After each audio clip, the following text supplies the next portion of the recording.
नमस्कार प्रेक्षकांनो, स्टार प्रवाहावरील तू ही रे माझा मितवा या मालिकेच्या आगामी भागात आपण पाहणार आहोत की राकेश हा अंजली आणि आजीला घेऊन कारमधून बाहेर जात असतो आणि त्यावेळेस आपण पाहतो एक व्यक्ती हा बाईकवर त्याचा पाठलाग करत असतो आणि त्या व्यक्तीवर राकेशची नजर पडते आणि राकेश हा विचार करतो, अर्णवने म्हणजे माझ्यावर नजर ठेवण्यासाठी एक व्यक्ती नियुक्त केली आहे, तू देखील माझ्यावर नजर ठेवून राहा. ठीक आहे, बघ मग आता तू देखील माझ्यावर नजर ठेवून राहा. आता आता बघ किती मोठा धमाका होणार आहे. गाडीमध्ये त्या दोघींना घेऊन निघून जातो आणि त्या व्यक्ती देखील बाईकवर त्याचा पाठलाग करत असतो.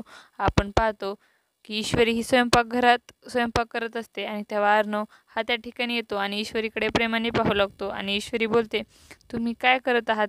तेव्हा अर्णव बोलतो, मी तुला स्वयंपाक करण्यासाठी मदत करत आहोत.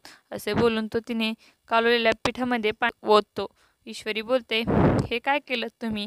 एवढं पाणी? आणि तेव्हा ती आपल्या केसाला हात लावते आणि त्यावेळेस तिच्या चेहऱ्यावर आणि केसावर पीठ लागते आणि तेव्हा अर्णव हा तिला शांत बसायला लावतो आणि तिच्या कपाळाला लागलेले पीठ अलगद पुसतो आणि बोलतो, तुझ्या चेहऱ्यावर फक्त ही टिकली शोभते. आणि तेव्हा दोघेही एकमेकांकडे प्रेमाने पाहू लागतात.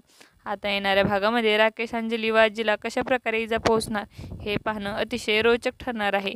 तुम्हाला जर आपला व्हिडिओ आवडला असेल तर चॅनलला लाईक, शेअर आणि सबस्क्राईब करायला विसरू नका. धन्यवाद.